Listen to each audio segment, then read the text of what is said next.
वाक़या करबला हौसले का नाम है, दलेरी का नाम है। सुने बात असल में क्या थी, बड़े ठंडे दिमाग से मेरी बात को समझिएगा। हजरत मौला अली शेर खुदा के बाद मुसलमानों के मुतफिका अमीर बने थे हजरत अमीर माविया। उन्हें अमीर किसने बनाया था? इमाम हसन ने, हजरत अली के बड़े साहिबजादे। हजरत इमाम हसन ने उनसे सुलह की, उन्हें खिलाफत दी। और सही बुखारी में नबी पाक ने फरमाया था, मेरा बेटा हसन सरदार है, जब मुसलमानों की जमातों में लहू बह जाएगा तो हसन उनकी सुलह करा देगा। वो सुलह इमाम हसन ने कराई, जनाब अमीर माविया अमीर बन गए। हजरत अमीर माविया रदी अल्लाह ताला अन्हो बड़ा प्यार करते थे नबी पाक से, बड़ा एहतराम करते थे हुजूर के खानदान का। उनकी जो इज्तिहादी खताएं हैं वो अपनी जगह पे मौजूद हैं। चूंकि इमाम हसन ने उनसे सुलह कर ली, लिहाजा हम भी उनके बारे में कोई जुमला कहने के मजाज, हमारी मजबूरी इमाम हसन है। इसलिए कि जिसे इमाम हसन सही कहे, फिर इमाम हसन के मानने वाले को उसे गलत नहीं कहना चाहिए।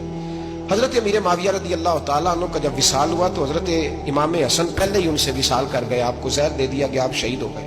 इमाम हुसैन मौजूद थे। तो यजीद के बारे में लोगों ने कहा जनाब अमीर माविया से कि ये ठीक है, मुनासिब है और बहादुर है, दलेर है, वो जो होते हैं ना खुशामदी टोला। तो हजरत अमीर माविया के गिर्द भी कुछ ऐसे लोग थे, उन्होंने आपसे कहा कि यजीद को नामजद कर दे। तो आपने यजीद को बुलाया, हवाला मुझसे देख लीजिएगा, बुला के फरमाया कि 3 बंदों के सामने अपनी खिलाफत पेश करना, अगर वो तुझे मान जाए तो अमीर बन जाना, ना माने तो चुप करके घर बैठ जाना। वो 3 बंदे कौन है? जनाब अब्दुल्ला इब्ने अब्बास, हजरत अब्दुल्ला बिन जुबैर और इमाम हुसैन रदी अल्लाह ताला।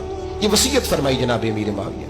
हुआ ये कि यजीद जब अमीर बना ना, 2-3 चीजें होती हैं जब किसी बंदे को काबू करना होता है, 2-3-4-5 चीजें ऐसी होती हैं जिससे बंदा काबू आता है। तो उसने भी फौरी तौर पे, यजीद ने देखा मेरे लिए मसला क्या बन सकता है।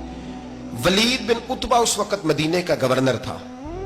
यजीद ने उसको खत लिखा कि अमीर, अरब का रिवाज आज भी है कि जब तक नए खलीफा की बैत नहीं हो जाती पुराने के इंतकाल की खबर ही नहीं देते, उसको रखे रखते हैं। ये उनका तरीका है। वो कहते हैं कि वली अहद अच्छी तरह कब्जा कर ले फिर बताएंगे।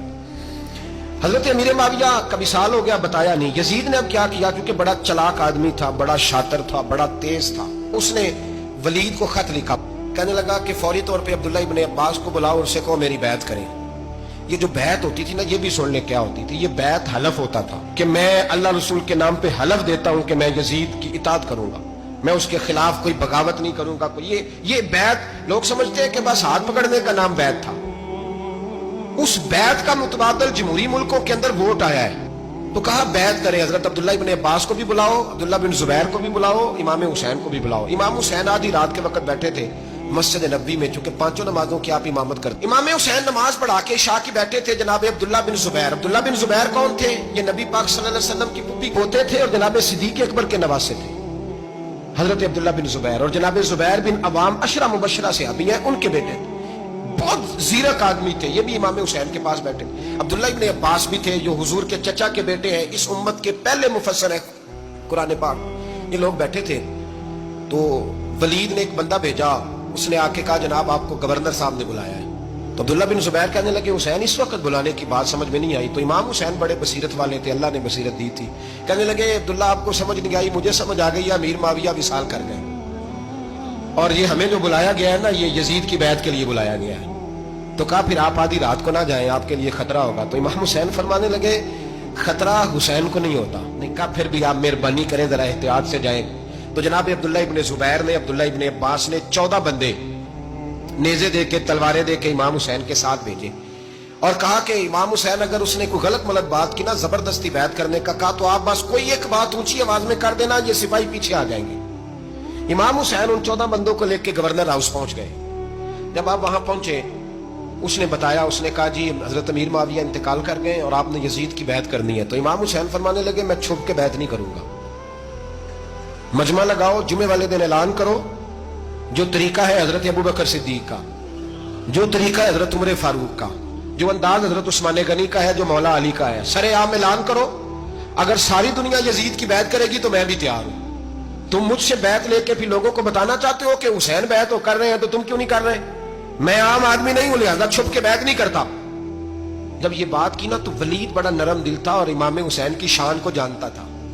वो जानता था ये नबी पाक का खानदान है। उसने कहा जी मुझे तो हुक्म था, बाकी आप हुजूर के नवासे हैं, मैं कर कुछ। वहां एक बड़ा बदबख्त शख्स बैठा था, अब्दुल मलिक बिन मरवान।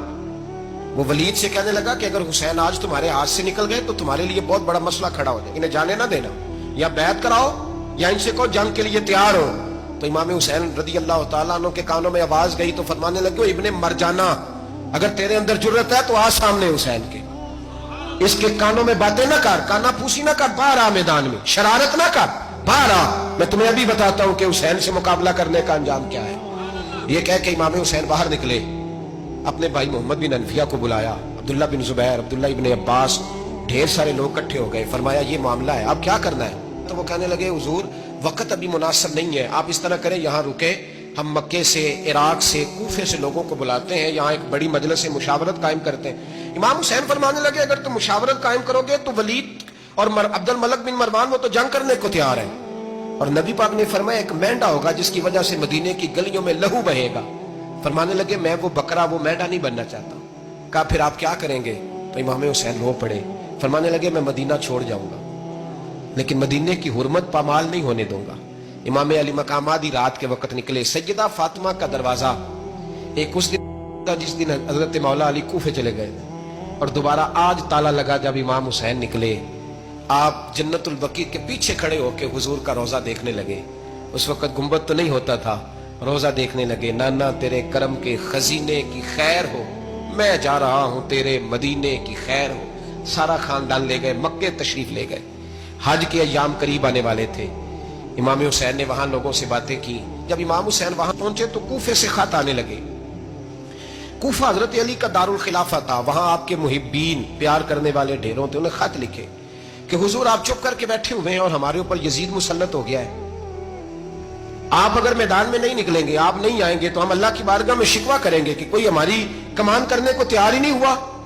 और वो खत 1 2 3 नहीं आए, वो खत इतने थे कि 3 बोरियों में भरे थे इमाम हुसैन, 3 बोरियों में। अब मजबूरी हो जाती है, हक के लिए कई दफा बात करना मजबूरी होती है। अगर नहीं करेगा तो फिर इसको भी कब्र में जवाब देना पड़ेगा।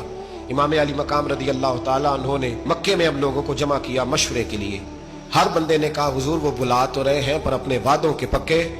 कहा हुजूर वो पक्के नहीं, आप ना जाए। हर बंदे ने कहा हालात ठीक नहीं, हालात ग्राउंड रियलिटी सही नहीं। यही मशवरा आज भी हर बंदा देता है, अभी हालात नहीं।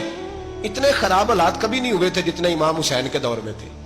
लेकिन फरमाया मैं दीन के खिलाफ गलत हुक्मरान को मुसल्लत होने की इजाजत, बोल के बताइए, बोल के, गलत हुक्मरान को मुसल्लत होने की इजाजत मुजाहमत करूंगा, मुखालफत करूंगा। इमाम कहने लगे कोई बात नहीं, वो मेरे साथ चले ना चले लेकिन मैं कूफे जाऊंगा।